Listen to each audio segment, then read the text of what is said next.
देखिए, बिना दूरी तय किए आप अपनी मंजिल तक नहीं पहुंच सकते हैं। तो इसलिए अपनी मंजिल तक पहुंचने के लिए आपको संघर्ष करना पड़ेगा, मेहनत करनी पड़ेगी तन मन धन लगाकर। देखिए, आज है 23 जुलाई और आज की वीडियो में टोटल 10 मोस्ट इंपॉर्टेंट प्रश्नों पे हम चर्चा करेंगे जो कि आपकी सभी परीक्षाओं के लिए मोस्ट इंपॉर्टेंट है। तो शुरू से लास्ट तक वीडियो बने रहिए और इस वीडियो को पूरा देखने के बाद आप इसकी जो पीडीएफ फाइल है इसको हमारे वीडियो के डिस्क्रिप्शन बॉक्स से और टेलीग्राम चैनल से डाउनलोड कर सकते हैं। और साथ में आप daily current affair, monthly current affair और हाफ ईयरली और ईयरली करंट अफेयर की पीडीएफ भी डाउनलोड कर सकते हैं। इन सभी की लिंक जो है वीडियो के डिस्क्रिप्शन बॉक्स में दी गई है। तो चलिए शुरू करते हैं आज का वीडियो। देखिए, आज का पहला प्रश्न हमारा है कि कुवैत के नए प्रधानमंत्री कौन बने। देखिए, अभी हाल ही में शेख मोहम्मद सबा अल सलीम को कुवैत का नया प्रधानमंत्री बनाया गया है और इन्होंने इस पद पर शेख सबा अल खालिद हमद अल सबा का स्थान लिया है। देखिए, जो कुवैत के नए प्रधानमंत्री हैं शेख मोहम्मद सबा अल सलीम, इनका जन्म 1955 में हुआ था और ये कुवैत के जो 12वें अमीर थे जिनका नाम था शेख सबा अल सलीम अल सबा। ये इनके चौथे बेटे हैं जिन्होंने 1965 से 1977 तक कुवैत पर शासन किया था। तो इनके बारे में डिटेल मैंने बता दिया है। लेकिन जो सबसे खास बात आपको याद रखनी है, नए प्रधानमंत्री का नाम, ठीक है। तो कुवैत के नए पीएम कौन बने हैं? शेख मोहम्मद सबा अल सलीम। देखिए, कुवैत की राजधानी है कुवैत सिटी और कुवैत की मुद्रा है कुवैती दिनार। अगला प्रश्न है कि हाल ही में किस राज्य में स्वनिर्भर नारी योजना शुरू की गई। देखिए, अभी हाल ही में असम की सरकार ने स्वनिर्भर नारी योजना को शुरू किया है। देखिए, जो आपका स्वनिर्भर नारी योजना है ये स्वदेशी बुनकरों को सशक्त बनाने और वस्त्रों और हथकरघा विरासत के संरक्षण को सुनिश्चित करने की एक योजना है। और इस योजना के तहत जो असम की सरकार है इसने विशेष रूप से विकसित स्वनिर्भर नारी वेब पोर्टल के माध्यम से बिना किसी बिचौलियों को शामिल किए सीधे स्थानीय बुनकरों से हथकरघा वस्तुओं की खरीद करने का निर्णय लिया है। तो याद रखेगा कि जो आपका स्वनिर्भर नारी योजना है इसके अंतर्गत असम की सरकार एक वेबसाइट है जिसका नाम है स्वनिर्भर नारी वेब, ठीक है। तो स्वनिर्भर नारी वेब पोर्टल से क्या करेगी, ये सीधे तौर पर जो स्वदेशी बुनकर हैं उनसे उनका प्रोडक्ट खरीदेगी और उसको फिर जो है सप्लाई कर देगी अन्य राज्यों में या फिर जहाँ पे भी उसको बेचना है। अगला प्रश्न है कि हाल ही में बिहार सरकार ने राज्य में कौशल विकास मिशन को बढ़ावा देने के लिए किसके साथ में समझौता किया है। देखिए, बिहार की सरकार ने हाल ही में फ्लिपकार्ट के साथ समझौता किया है बिहार में कौशल विकास मिशन को बढ़ावा देने के लिए। देखिए, जो ये समझौता हुआ है ये समझौता आपूर्ति श्रृंखला उद्योग में कौशल अंतर को कम और रोजगार के अवसर पैदा करने में सहायता प्रदान करना है। देखिए, जो ये समझौता हुआ है इस समझौते के तहत जो फ्लिपकार्ट है ये आपूर्ति श्रृंखला सुविधाओं पर 15 दिनों का डिजिटल क्लासरूम प्रशिक्षण प्रदान करेगी। साथ में 45 दिनों का ऑन द जॉब प्रशिक्षण प्रदान करेगी और इस जॉब के दौरान जो योग्य उम्मीदवार होंगे उनको 17,500 रुपये का वजीफा भी दिया जाएगा। तो ये टोटल 60 दिनों का ट्रेनिंग होगा जिसमें 15 दिनों का डिजिटल प्रशिक्षण शामिल है और 45 दिनों का ऑन द जॉब प्रशिक्षण शामिल है। नेक्स्ट है कि प्रधानमंत्री वय वंदना योजना को कब लॉन्च किया गया था। देखिए, जो प्रधानमंत्री वय वंदना योजना है तो इसको लॉन्च किया गया था 21 जुलाई 2017 को। टोटल 5 साल इस योजना को पूरे हो चुके हैं। 21 जुलाई को अभी हाल ही में पूरा हुआ 5 साल इसका। और देखिए, ये जो आपका प्रधानमंत्री वय वंदना योजना है तो ये योजना वरिष्ठ नागरिकों के लिए एक सामाजिक सुरक्षा योजना है और इस योजना में जो वरिष्ठ नागरिक होते हैं इनको न्यूनतम पेंशन राशि 12,000 रुपये प्रतिवर्ष और न्यूनतम पेंशन राशि 1,000 रुपये प्रति माह प्रदान करने के लिए 162 रुपये न्यूनतम निवेश करना पड़ता है। और देखिए, जो ये कार्यक्रम है प्रधानमंत्री वय वंदना योजना, ये कार्यक्रम जो 2020 तक मतलब लागू होना था ये अब जो है इसका ड्यूरेशन बढ़ा दिया गया है 31 मार्च 2023 तक।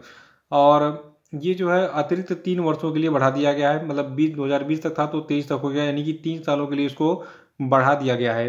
तो आप भी इस योजना का लाभ ले सकते हैं। याद रखिएगा, प्रधानमंत्री वय वंदना योजना को लॉन्च किया गया था 21 जुलाई 2017 को। देखिए, योजनाओं के बारे में डेट जरूर याद रखा कीजिए कि कौन सी योजना किस तिथि को लॉन्च हुई, कितने साल उसकी किस तिथि को पूरे हुए। मतलब जब लॉन्च हुई तो उस सेम डेट को जो है अगले वर्ष में उसका जो है 1 साल पूरा होता है। तो ऐसे ऐसे करके जो है कितने साल पूरे हो गए, ठीक है। नेक्स्ट है कि जुलाई 2022 में आरबीआई ने किस कोऑपरेटिव बैंक पर जुर्माना लगाया।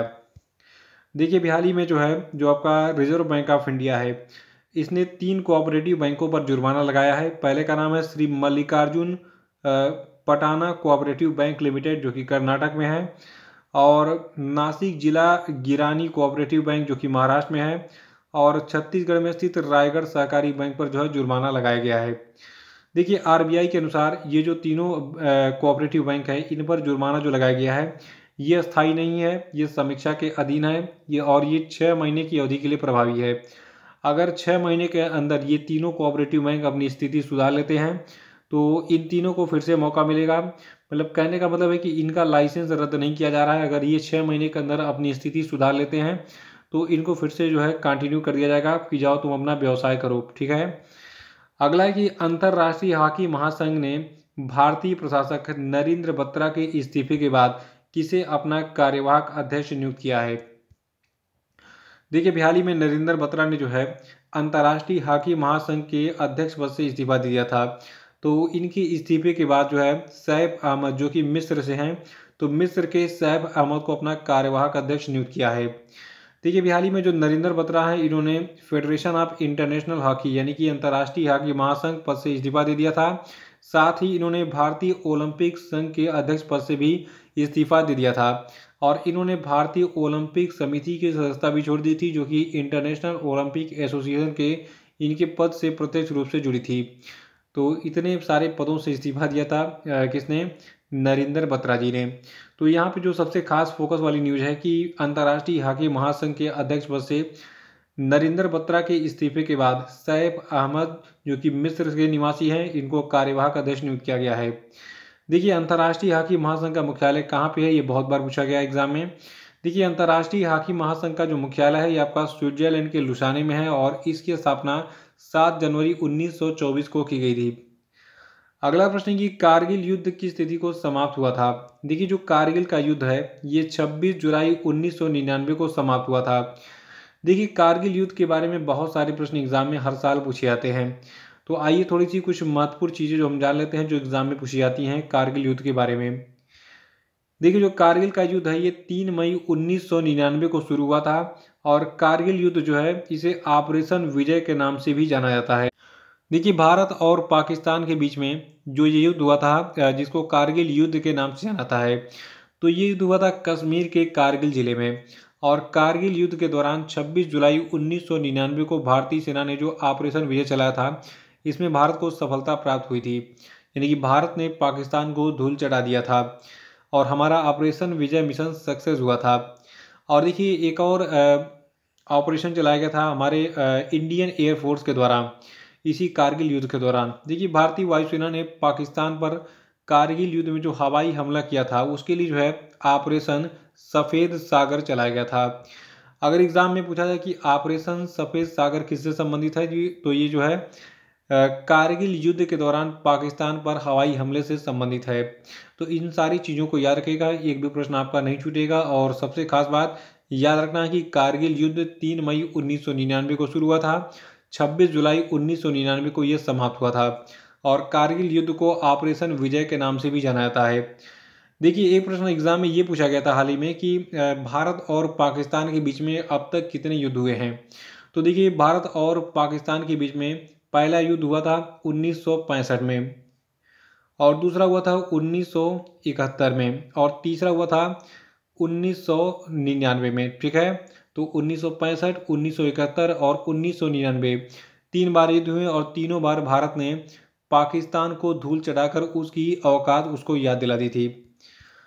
अगला प्रश्न है कि 13वीं पीटर्सबर्ग जलवायु वार्ता किस देश में आयोजित की गई थी।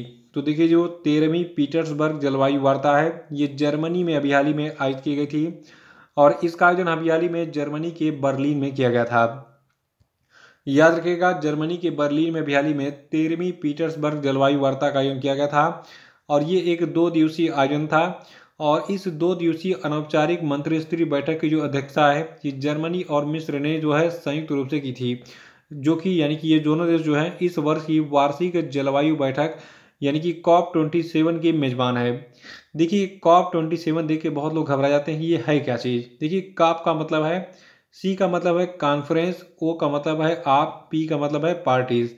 तो कॉन्फ्रेंस ऑफ पार्टीज 27 हो गया, कॉप 27 का मतलब।